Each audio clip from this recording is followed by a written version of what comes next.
I have a dream, that's all I need.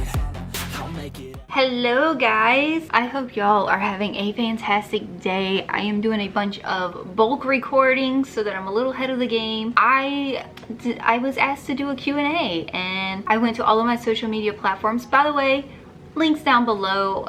If you would like to talk to me outside of my videos or outside of my stream, my Discord link's down below and you can always reach me through there. And yeah, I just wanted to make sure that y'all are fully aware of who I am. So I'm gonna go ahead and do this Q&A. I got a bunch of questions from my personal friends and I also got a bunch of questions from people that watch. Definitely, if you have questions, ask them down below and I'll be more than happy to answer them, maybe in an upcoming Q&A for y'all. I have these broken down into 3 different categories. It's personal, budgeting, and then my Twitch. Those that don't know, I am a Twitch streamer. I've been a Twitch streamer for the last 6 years. I've been on YouTube since, oh my gosh, 2012, 2013. But not on this channel. I had another channel and a video went viral and it ended up getting me through a partner, but it is what it is. Over and done with. I kind of backed off from YouTube because I was just going through a lot of stuff at the time. So we're gonna start with personal, and the personal question I had was, how many kids do I have? I have 2 boys. I do not want any more. The husband and I have actually really talked about this. And we in our hearts, we feel like even though we're not ready for another child, if it was to happen, we believe that if it's meant for us to have it, we're gonna have it and we're gonna love it no matter what. How many pets do I have? I have 5. I have 3 dogs and 2 cats. 2 of my dogs, I did buy them as purebreds. My 3rd dog, she is actually a puppy from one of my purebreds.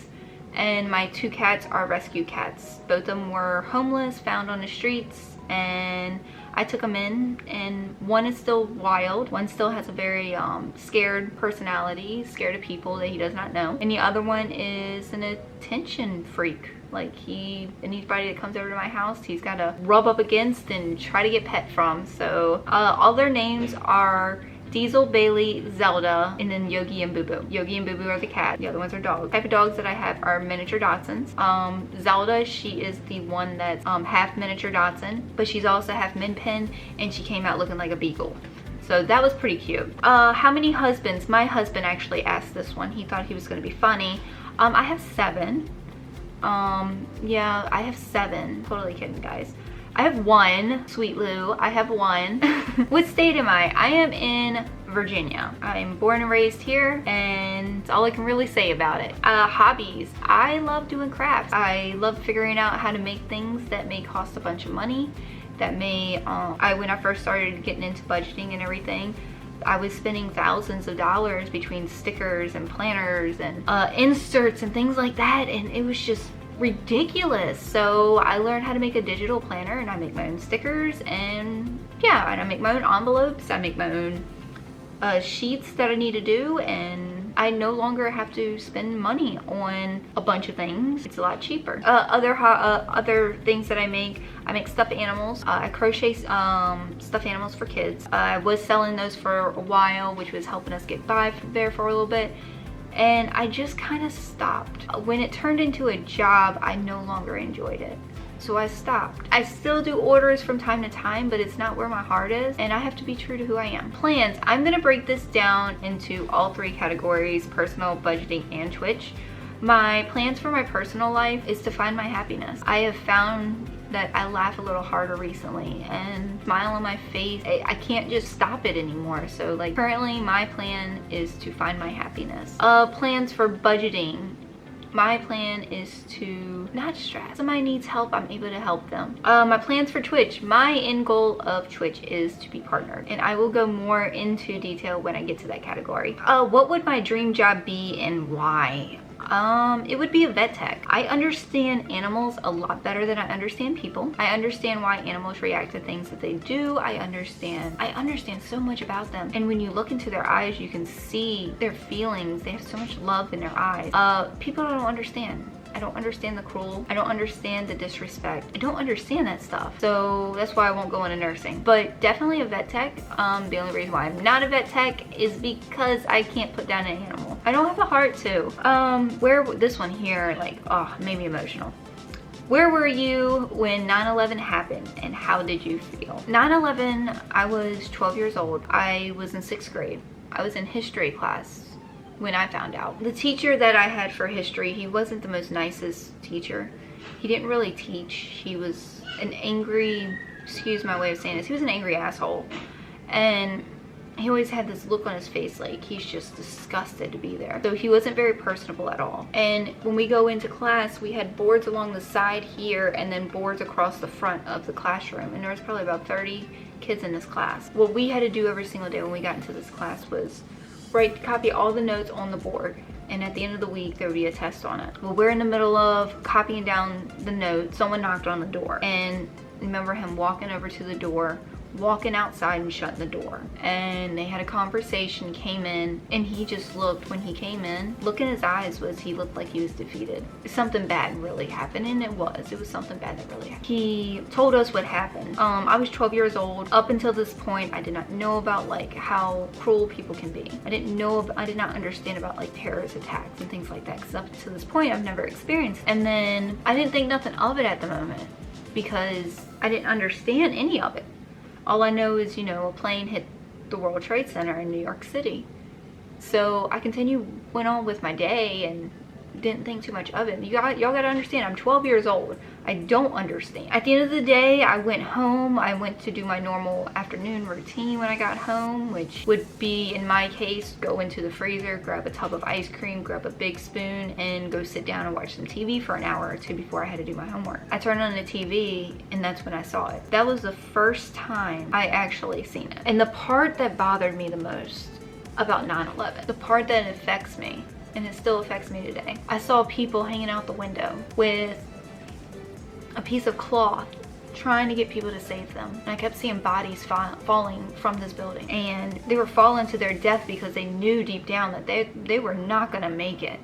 They were not gonna get out of this building. And this played on every single channel, including Nickelodeon, which I don't understand why it was playing on cartoon channels for kids, but it did. It got to the point where I couldn't take it anymore. I had to walk outside. It got me so overwhelmed and emotional, I couldn't look at it anymore. It was starting to like bother me like really bad. So 9/11 did an impact on me. And I do want to go to New York City one day, and I want to see the site, and I want to be in that moment. That's where I was, and that's how I felt.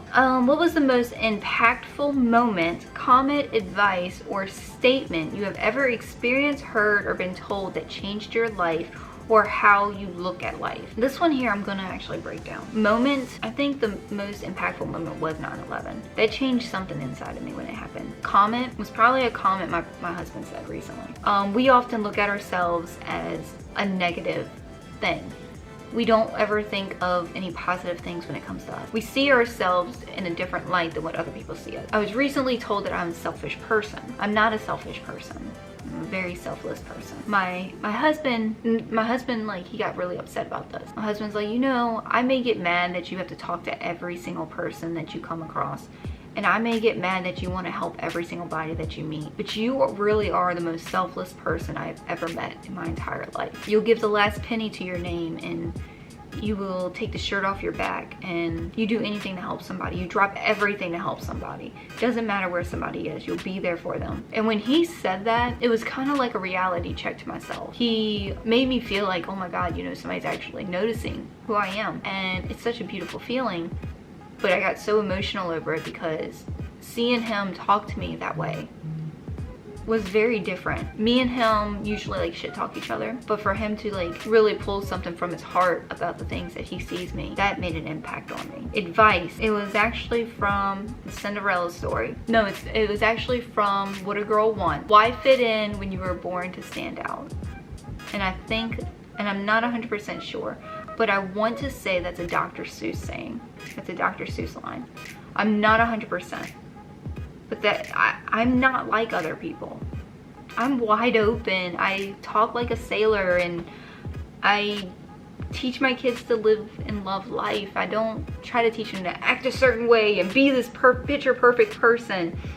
I teach them to be compassionate and love and follow their dreams, and I'm like way different than what I see other people being, but That has always made a big impact on me. And Statement, this 2-shop hat, that got me through so many hard times in my life. What does my dream home look like? Honestly, a safe place. I just want a place to call my own. I've moved around a lot over the years, so my dream for a home would be 2 stories, a minimum of 3 bedrooms, open floor plan in the downstairs, medium-sized bedrooms for the kids, large master for husband and I.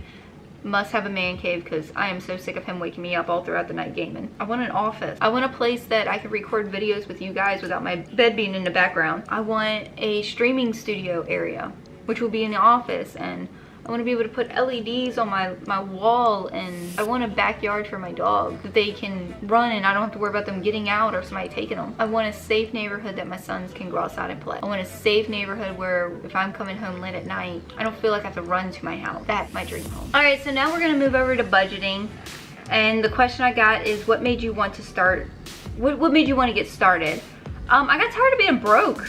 You know the saying, I'm tired of living paycheck to paycheck. We get paid on Friday, we were broke by Wednesday. We didn't even make it to paycheck. And there was no reason behind it because we were making about $1,000 a week. So I really did a bunch of research, and I buckled down and figured out what I had to do, what I had to change. We even went 6 months without cable, and we did a lot of, you know, reevaluating ourselves. What is it that helped you get out of debt? Once I was able to figure out where our financial issues were, that really helped me. I realized that we were making the money, it was no big deal, but I was not financially mature enough, I guess would be the perfect way of putting it. What are your saving up for end goals? Saving up for a house, and then I am saving for cars, 2 cars. Husband and I want 2 brand new vehicles, so that's our goal. Was it hard to get started? I always say be very, very gentle on yourself the first 6 months, because there's gonna be times where you're just not doing it. There's gonna be moments where you give up on it. There's gonna be moments that you just forget not to do it, or you may get out of your focal and you may screw up once in a while, and it's okay to screw up. Budgeting is one of those things that it's okay for you to screw up. You just gotta get yourself back on track and fix your wrongs. It's perfectly fine. How do you stick with it? Honestly, because I do YouTube videos, it does make it a little bit easier. Before then, I was really like, I'm a weirdo that when I start seeing progress, I will run with it. I will run with it. I get excited about like, oh my God, you're doing this, girl, go for it. So I was so proud of myself and proud of the accomplishments that we were doing. With that, I always believe that you should not only discipline yourself, but also make sure that you get back to yourself. And I ended up paying for buying this entire gaming setup, which I wanted to get back into streaming because that's what made me happy. At the time, I was not streaming, going through a lot of stuff, so that's why I was not streaming. What do you hope to accomplish in 1 year? Buy a house, possibly buy a vehicle. And what do you hope to accomplish in 12 years doing it? I hope to at least get half my house paid off and have both my vehicles paid off by 12 years. That is my end goal. Now we're gonna move on over to Twitch. Do you wanna make Twitch your main permanent source of income? Yes and no. And the reason why I say yes and no is because Twitch is not guaranteed money. I like to put my eggs in multiple baskets so that I have multiple forms of income. I don't want it to be just from one place because then it's all dependent on that one thing. And sometimes that's one of the things that you just cannot do. When did you know you were going to be a gamer chick? I've always been in the game. I know growing up that my parents got us the 1985 Nintendo. And if you don't know what I'm talking about, it is the gray box that you have to blow into the cartridge just to get it to work. Half the time it didn't work. And we had, you know, Duck Hunt and all the Super Marios that were on it, and I would play them all the time. And I still can't get over the cute little dog that would go up whenever you miss, go and laugh at you. So love that. But that's where it really started, was when we got our first console as a family.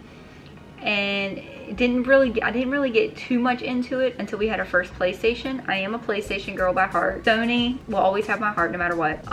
Then I got into other games, and yeah, it kind of took off from there. What was the first game that got you hooked? All right, so the first game that got me hooked was either Frogger or Driver. I played both of them a lot. Driver is like, if you've never played Driver, it's kind of like Grand Theft Auto, but not, you can't get out of the car like Grand Theft Auto, but you know, doing illegal stuff in your vehicle is what you can do. Frogger, who does not like Frogger? Seriously, I beat that game so many times. I did not just beat it on the PlayStation, I also beat it on all of my Game Boys.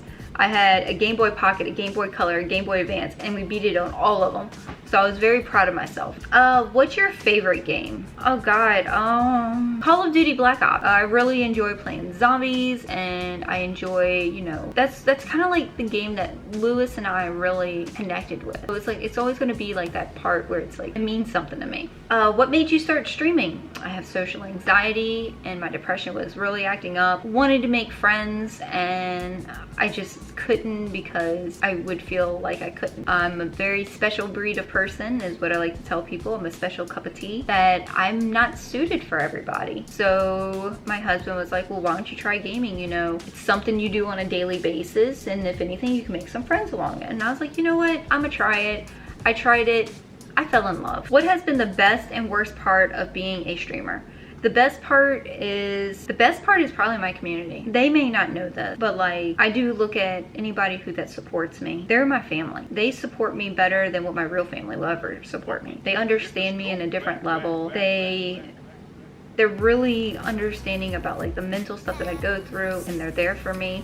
They encourage me. I can start my stream and be bawling my eyes out, and they would just talk to me. Like, I don't even have to be playing a video game. Like, they're there for me. And that's something that I would have to say that's the best part about it. Worst part about being a streamer, growing. Viewership. That is the hardest and worst part about streaming. Trying to get noticed. And this is me being as blunt as I possibly can about this. I'm a very reserved person on a platform full of women that aren't as reserved with themselves. I am very wide open. I'm not cutesy wootsy. I speak my mind. I've got like, you know, a mouth from hell. So I'm not everybody's cup of tea in that. So that's been something that's been really hard for me. What tip would you give someone just starting out as a streamer? Be comfortable with who you are on camera. Not a fake image that you're trying to represent, but who you are. I can't play and act. It's one of those things like I don't get why people do it. I'm 110% myself. I have bad days and I showcase it. I have good days and I showcase it. No matter what, you're gonna get 100% me. But the biggest thing is be comfortable on camera. Learn to talk when nobody's there. Learn to hold a conversation with yourself. You can hold a conversation with yourself. You can hold a conversation with chat. Best freaking advice I can possibly give somebody. What was the inspiration behind Love Kit? You're gonna have to go into this again. Okay, Love Kit was actually two nicknames that I collided together. Love came from Lovebird. One of my friends, I was always there for her. She would just call me her little lovebird because I was just very, very much a helpful person to her. And that's the way she seen me. And Kit came from actually Sex Kitten. And when I first started streaming, it was Love Kitten. LUVKIT10. And when I moved to using a capture card and doing it that way and going to PC and whatnot, I forgot my password.